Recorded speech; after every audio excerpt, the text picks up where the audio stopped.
Yo, what's going on, everybody? It is Dreaded to Boston here, and today I'm back for episode number 48 of my Atlanta Braves franchise here on MLB 15 The Show. So, before the trade deadline, we're going to make one final move this season, picking up one final reliever from the Tampa Bay Rays, Jake McGee, the power left-hander. So we're going to send Max Fried down to AAA to make room for McGee on the Major League roster. You can see all we had to give up was Sugar Ray Merriman, who's a starting pitcher with tons of team control left, which Tampa Bay can obviously utilize, and our Arodys Vizcaína. You can see Atlanta right now, 71-46, leading the majors in victories, and we've got an 11.5 game lead in the NL East. So things are really looking up for the Braves as we are about halfway through August, taking on the Pittsburgh Pirates. This is going to be an interesting matchup here, as it will be Atlanta and Pittsburgh. It's going to be Andrew McCutchen returning to PNC Park. This is the only series we play in Pittsburgh all season, so these are the only 3 games McCutchen will play in the regular season at least, and it looks like Pittsburgh's not going to make the playoffs. They're 2 games under 500 right now, but we have beaten Pittsburgh in both of the first 2 games of this series, so we've got a chance to go for the sweep here today, and it is going to be, you can see D. Gordon, Andrew McCutchen, Freddie Freeman, Jorge Soler, Cole Calhoun, Benito Rodriguez, Blake Swihart, and Tommy LaStella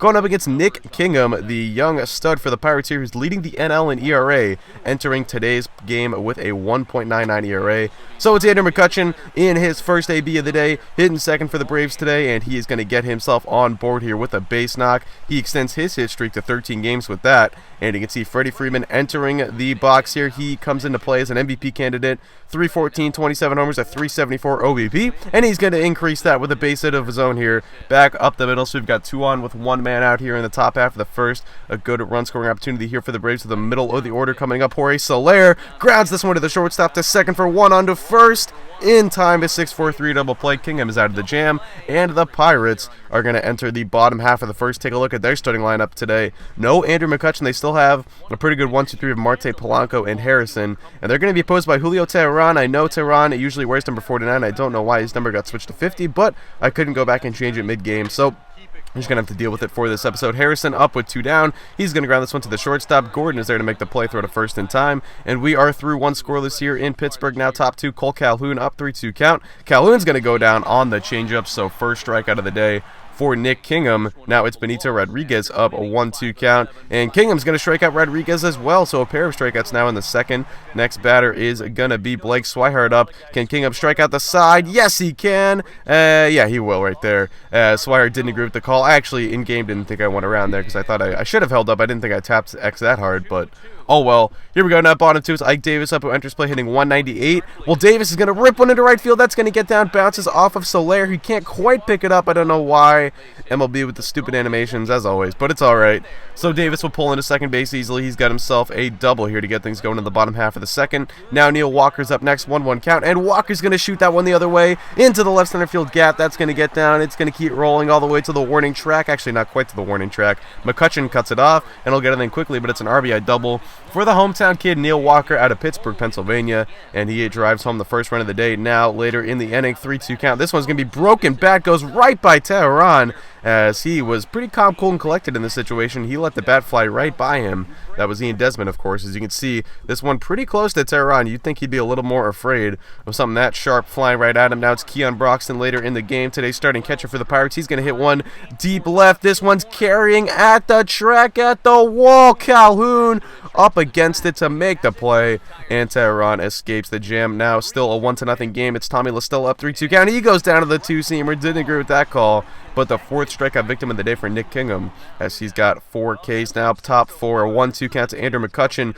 and McCutchen's going to make it strikeout number 5 for Kingham, as he is dealing early on here, even getting his former teammate Andrew McCutchen to strike out swinging. Now it is Neil Walker up later in the 4-2 count. He's going to ground this one to the first baseman Freeman to second for 1. Back to first. Can they turn it? Yes, they can. A 3-6-1 double play. Teheran over to first to cover, and the Braves execute their first DP of the game. It would not be their last, though. Spoiler right there. Here's Benito Rodriguez up 2-1 count. He's going to shoot this one up the middle. Diving stop by Desmond. Throw to first. In time, Ian Desmond, who had such a bad year this past year in real life, especially in the field, he makes a great play here. Now Bochy would come out. He's thinking about challenging this one, but we'll take a look at the replay, and this one's pretty clear. Rodriguez was out by a good half step there, so we're not going to challenge, and credit to Desmond on the play. Phenomenal web gem right there from the former Washington National. And current Pittsburgh Pirate now, it's Francisco Cervelli up, bottom 5, 1-2 count, leading off the inning, deep left field. If this one's fair, it's gone. It is twisting. It is just foul.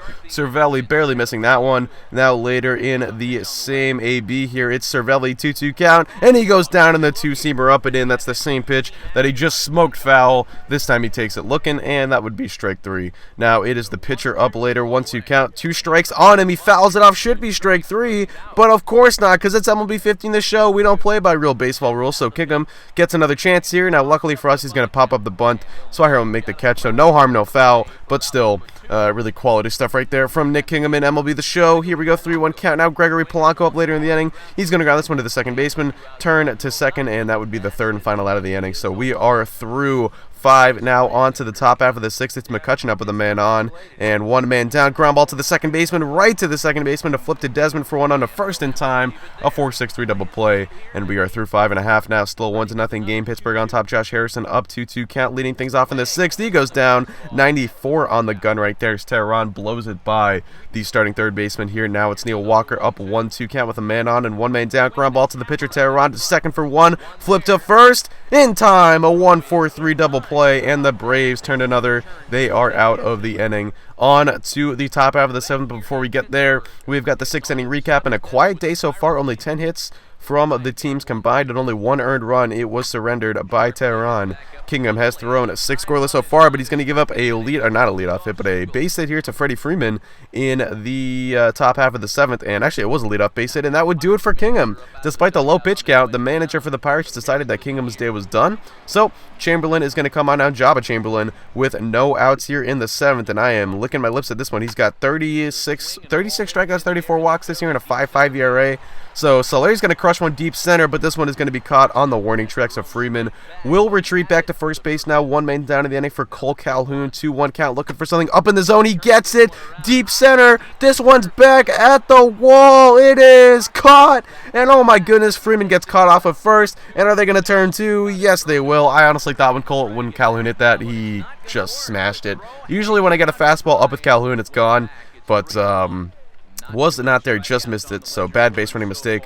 Broxton up now in the bottom half of the 7th with 2 down. He's going to pop this one up. Tehran will make the play himself. His day would be done after this 7 strong, only the 1 earned run. Not a lot of strikeouts for him. Didn't have his ace stuff today, but overall pitched very effectively. So Swihart up in the top half of the 8th. He's going to get things going with a leadoff base hit off of Jabba Chamberlain here to start things off in the top half of the 8th. Chamberlain still in there now. Next batter is going to be, I'm not sure yet, but it's Malik Smith pinch running here for Swihart. It's LaStella up now, and Smith is running on the pitch with a 2-2 count, and he is in there safely. Now, I will say I only ran in the 2-2 count there because I was playing on quick counts. I've been playing this entire season on quick counts pretty much, and a couple of you have been pointing out in the videos. But here we go.